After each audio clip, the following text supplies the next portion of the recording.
Buen día, pero en esta oportunidad a mi grupo y a mí nos ha tocado exponer el tema de la hipófisis. Los integrantes de este equipo son Romina Portugal, Jessica Román, Lucía Nina, David Calizaya, Johan Cerrón y quien les habla, Rosa Changano. Se sabe que la hipófisis es el centro de control del sistema endocrino. Este controla y regula las funciones de otras glándulas endocrinas dentro del cuerpo. La hipófisis tiene un lóbulo posterior y anterior, mejor conocidos como la adenohipófisis y neurohipófisis. Estos cumplen un papel en nuestro organismo, ayudan al momento del parto y también en el proceso de la diuresis, regulando la cantidad de orina que eliminan los riñones, y entre otros. A continuación, mis compañeros pasarán a explicar respectivamente cada uno de los lóbulos de la hipófisis. Ahora hablaré con respecto a la hipófisis, o también conocida como la glándula pituitaria. Esta glándula, junto con el hipotálamo, son el control central de todo el sistema endocrino del organismo. Como se puede ver en la imagen, existen dos áreas con respecto a la hipófisis, muy diferenciadas y con diferentes funciones también. Por un lado tenemos el lóbulo anterior y por el otro el lóbulo posterior, o también conocidos como la adenohipófisis y la neurohipófisis. Estas áreas ya serán mencionadas con mayor información para más adelante. Como se puede observar, aquí encontramos células.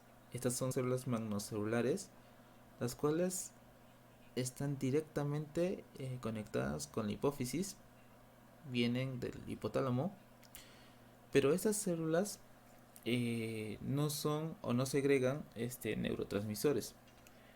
Por lo contrario, estas producen hormonas. Por otro lado, tenemos aquí igual otras neuronas que van directamente hacia el lóbulo anterior. La hipófisis también participa con respecto a funciones puramente fisiológicas como el hambre o la sensación de sed. También con respecto a la reproducción, al sueño o el dolor. La hipófisis también participa con respecto al lado conductual, como las emociones, generaciones de aprendizajes nuevos, condicionamiento, deseo, memoria. Por lo tanto, realmente la hipófisis participa en muchas áreas con respecto a las funciones del ser humano. Buenos días, profesor y compañeros. Mi nombre es Jessica Román y le voy a hablar sobre la adenohipófisis. La adenohipófisis recibe ese nombre ya que es la porción más grande de la hipófisis o glándula pituitaria. Esta pequeña glándula es de forma ovoide y está debajo del hipotálamo, en la parte basal del encéfalo. Descansa en el hueco del esfenoides o silla turca y forma parte del sistema neuroendocrino. Se encuentra en la cavidad craneal. Se vincula con hormonas relacionadas con el crecimiento, el metabolismo y la sexualidad. Ahora les voy a hablar sobre algunas características de la adenohipófisis, o también llamada glándula maestra. Es la porción anterior de la hipófisis, se sitúa en la parte basal del encéfalo justo debajo del hipotálamo y con el hipotálamo organiza una compleja función reguladora de muchas otras glándulas endocrinas. Forma parte del sistema neuroendocrino, se vincula a hormonas relacionadas con la sexualidad, el metabolismo y el crecimiento y son altamente vascularizadas, las cuales poseen una gran cantidad de células de tipo glandular. La adenohipófisis está formada por 6 tipos de células que liberan hormonas diferentes, las cuales son reguladas también. La primera son somatótropas, liberan hormona del crecimiento. Mamótropas, que influyen en la liberación de prolactina, tirotropina, estrógenos y progesterona. Corticótropas, que segregan ACTH. Las gonadótropas son vinculadas con las hormonas sexuales. Las tirótropas, que generan hormonas tiroideas como la tirotropina. Y por último, las cromófagas, que se cree que renuevan las posibles pérdidas de las anteriores células. Las hormonas que son segregadas por la adenohipófisis. Comenzaremos con la tirotropina. Regula el funcionamiento de la tiroides, la secreción de hormonas y la regulación de estas en el organismo. La somatotropina. Es encargada de la estimulación del crecimiento y del desarrollo físico. Músculos, huesos, entre otras estructuras, están relacionadas con esta hormona. También se asocia a la metabolización de lípidos y carbohidratos. La hormona folículo estimulante, o también llamada gonadotropina, ya que regula la función de las gónadas, es una sustancia esencial en el ámbito de la reproducción. En la mujer estimula la producción de ovocitos y estradiol, y en los hombres ocurre lo mismo con la formación de espermatozoides. También tiene el efecto en el desarrollo físico y en la madurez sexual. Ahora pasamos con la hormona luteinizante, que también es una gonadotropina. Está involucrada en la reproducción y al cuerpo lúteo. Provoca el proceso de ovulación y en el hombre estimula la producción de testosterona por parte de las células del Leydig. Constituye la génesis de la progesterona, para que así facilite la implantación de un posible óvulo fecundado. En cuanto a la corticotropina, la ACTH, o también llamada la hormona reguladora de la corteza suprarrenal, tenemos de que es un péptido de 39 aminoácidos que se secreta en la hipófisis anterior, tiene una vida media en el organismo aproximadamente de 10 minutos. La regulación de la hormona va a depender de la estimulación a nivel del hipotálamo, que obedece directamente a la secreción de la hormona estimulante corticotropina, que es la CRH. Luego de la corticotropina, Luego de que se genere la corticotropina, viajan las glándulas suprarrenales a través de la sangre para generar una liberación de cortisol. Otros factores que estimulan la producción de la corticotropina serían el estrés, pero principalmente el estrés producido por dolor, temor, fiebre o hipoglucemia. Después tenemos otros factores secundarios que secretan en menor medida esta corticotropina, que sería la vasopresina, algunas catecolaminas, la serotonina y la oxitocina. Después de esto tenemos sus funciones, que es facilitar la síntesis y la secreción de los mineralocorticoides, y también que la corticotropina regula la secreción de cortisol y andrógenos adrenales. Después pasamos a la hormona prolactina. Este es un péptido que se secreta en la hipófisis. Esta se secreta constantemente, principalmente en horas de sueño, o sea que tiene un ritmo circadiano. Después se sintetizan en las células lactotrofas que se encuentran en la adenohipófisis. Se regulan mediante el eje hipotálamo hipoficiario. Después tenemos de que es inhibida por la dopamina principalmente, también por la hormona inhibidora de la prolactina, que es la PIH, y para esta que se estimule su producción está el reflejo de succión y la hormona liberadora de la tirotropina, que es la TRH. Como funciones, tiene principalmente la lactogénesis, que es la biosíntesis y la liberación de la proteína de la leche después del parto. Con ustedes, Lucianina. Continuando con la exposición, y como ya saben, mis compañeros ya han expuesto donde la ubicación y el concepto de lo que es la hipófisis, que es esta de acá. Como ya han dicho, la hipófisis contiene dos lóbulos, el anterior, que es la adenohipófisis, y el posterior, que es la neurohipófisis. Nosotros continuaremos con la exposición de la neurohipófisis. ¿Qué es la neurohipófisis? La neurohipófisis es el lóbulo posterior de la glándula pituitaria, como ya se ha dicho. Esta brota del infundíbulo, una ramificación que va hacia abajo del ectodermo neural. Cabe destacar que este ectodermo neural es una de las 3 capas germinales que brotan del periodo embrionario temprano. Por tal, la neurohipófisis, por su origen embriológico, tiene una estructura no glandular como la adenohipófisis. Y debido a su crecimiento hacia el hipotálamo, también tiene sus funciones distintas. También cabe destacar que la neurohipófisis, a diferencia de la adenohipófisis, no sintetiza las hormonas, más bien las almacena. Continuando con la estructura, encontramos 3 partes que están relacionadas a la neurohipófisis, que son la eminencia media, el infundíbulo y la parte nerviosa, o la pars nervosa. La eminencia media, esta toma la forma de una pequeña hinchazón. No posee barreras hematoencefálicas y por tal es un órgano con capilares permeables. La función que cumple la eminencia media es de ejercer un papel de puerta de entrada para las hormonas hipotalámicas. La que le sigue es el infundíbulo. El infundíbulo es la conexión entre el hipotálamo y la pituitaria posterior. Lleva en las células neurosecretoras y magnocelulares del hipotálamo hacia la pituitaria posterior. La última parte es la pars nervosa. Esta constituye la mayor parte de la neurohipófisis y es donde se almacena tanto la oxitocina como la vasopresina.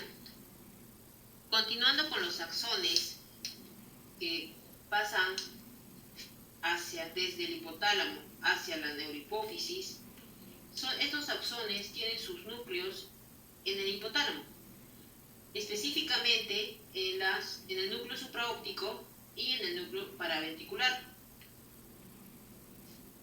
Estos cuerpos celulares es donde se forman las hormonas, que luego se transitarán por los axones que atraviesan el tallo hipofisiario. Es por esta razón que los terminales de los axones de la neurohipófisis son como una especie de botón, que luego se entrelazarán con los capilares sanguíneos. Es en esta especie de botón donde se concentrará la carga de hormonas que luego serán liberadas en el torrente sanguíneo hacia el organismo cuando lo requiera. Continuando con la fisiología de la neurohipófisis o lóbulo posterior, ahora pasamos a las hormonas y a sus funciones. Hay dos hormonas que destacan en la neurohipófisis, la oxitocina y la vasopresina. ¿Cómo se producen? Recordemos que en la hipófisis se liberan hormonas que previamente se han segregado en el hipotálamo. A ver, aquí está el hipotálamo y estas van a llegar aquí, han sido transportadas hasta aquí a través del tallo hipofisiario, pasando de las células neurosecretoras hasta finalmente el lóbulo posterior o también llamada neurohipófisis. La oxitocina, que es la hormona del placer, produce la contracción de las células mioepiteliales en las glándulas mamarias. Es decir, que permite que el bebé reciba alimento de su madre a través del pecho. Aquí apreciamos la imagen de ello. La oxitocina está en la sangre, el estímulo se produce en el pezón y finalmente, gracias a esa acción de ella, el bebé puede mamar. Y de hecho, la oxitocina va a ser sintetizada en el núcleo supraóptico. Otra función que se trata de ella es que aumenta la fuerza y las contracciones del útero. Esto se manifiesta en la fase final de la expulsión en el parto, cuando la madre ya va a dar a luz. Hay una contracción en el músculo liso del miometrio en el útero. Y es ahí donde finalmente ya se da luz. La presencia de estrógenos en el caso de las mujeres aumenta la eficiencia de la oxitocina al haber un mayor número de receptores en el miometrio.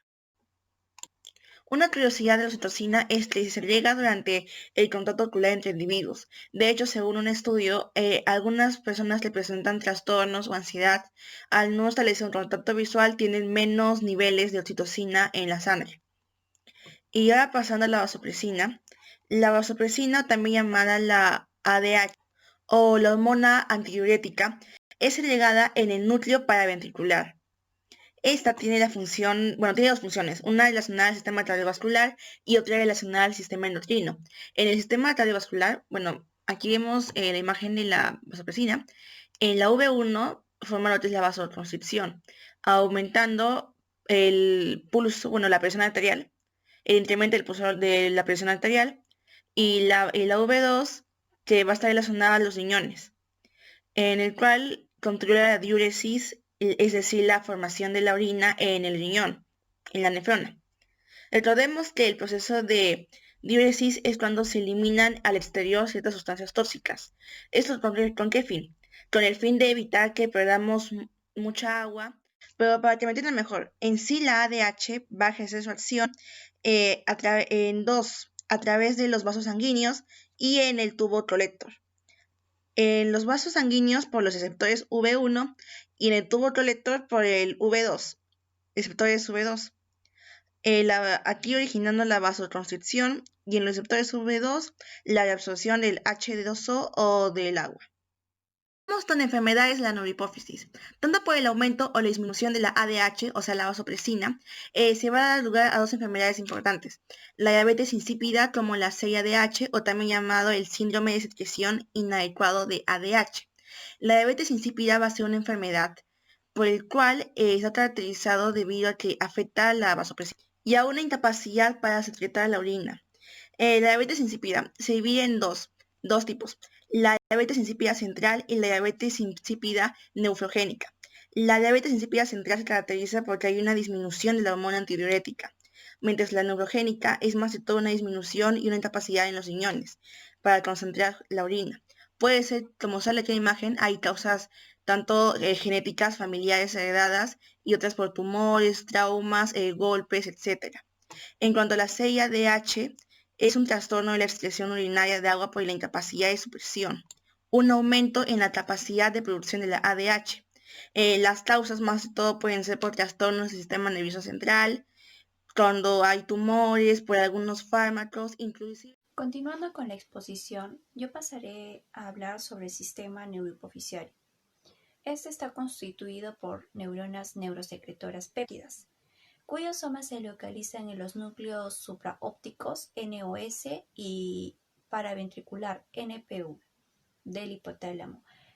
Sus acciones forman una vía neurosecretora que corre a lo largo de la eminencia media del tallo hipofisiario, terminando en el lobo neural de la hipófisis en íntimo contacto con capilares sanguíneos que pertenecen a la circulación sistémica. El lóbulo neural de la hipófisis es el sitio de almacenamiento y liberación de al menos dos hormonas peptídicas, secretorias por el NSO y NPV. La oxitocina, esta estimula la contracción del músculo liso. La vasopresina, más conocida como la hormona antidiurética, que estimula la reabsorción de agua al nivel del túbulo colector del riñón. La oxitocina y vasopresina están formadas por 9 aminoácidos y tienen un peso molecular de 1000, cada una asociada química y especialmente a proteínas transportadoras conocidas como neurofisinas, diferenciadas por sus cadenas de aminoácidos. Los complejos hormona-neurofisina se almacenan dentro del mismo gránulo neurosecretorio. Sabiendo ya la importancia de los dos lóbulos de la hipófisis, cabría recalcar que si ésta entra en déficit, afectaría a todas las partes del cuerpo en donde se ven involucradas las demás glándulas y también las hormonas, claramente. Otra conclusión es de que la neurohipófisis constituye la parte del lóbulo posterior de la hipófisis. Tiene un origen embriológico diferente a todas las partes que conforman la hipófisis. Las células de la neurohipófisis se conocen como pituicitos y no son más que células glías que sirven de sostén. En conclusión, la ACTH, al ser la encargada de estimular la corteza suprarrenal, existe la probabilidad de que si hay una deficiencia de la ACTH, esta produzca de forma secundaria un déficit en el cortisol, es decir, una insuficiencia córtico-suprarrenal secundaria, que en términos patológicos vendría a ser la enfermedad de Addison. Y en contraparte, si es que existe un exceso de la ACTH que genera un exceso de cortisol, se genera el síndrome de Cushing, que se produce por el exceso de la hormona. Después, en cuanto a la prolactina, tenemos que la producción de esta hormona se ve afectada por el estrés y también con otras hormonas, que sería como la HCG, el estrógeno y la progesterona. Como otra conclusión tenemos que la hipófisis vendría a ser un punto fundamental para nuestro organismo, ya que de dicha hipófisis se segregan hormonas. Estas hormonas pueden ser reguladoras, las cuales cumplen con el funcionamiento en gran parte del sistema endocrino. En conclusión, la actividad neurosecretora de los núcleos supraóptico y paraventricular lleva a la producción de oxitocina y vasopresina, cada una de las cuales está unida a una proteína transportadora, la neurofisina. Las neurofisinas son péptidos grandes cuya única función conocida hasta el momento es el transporte axonal de las hormonas.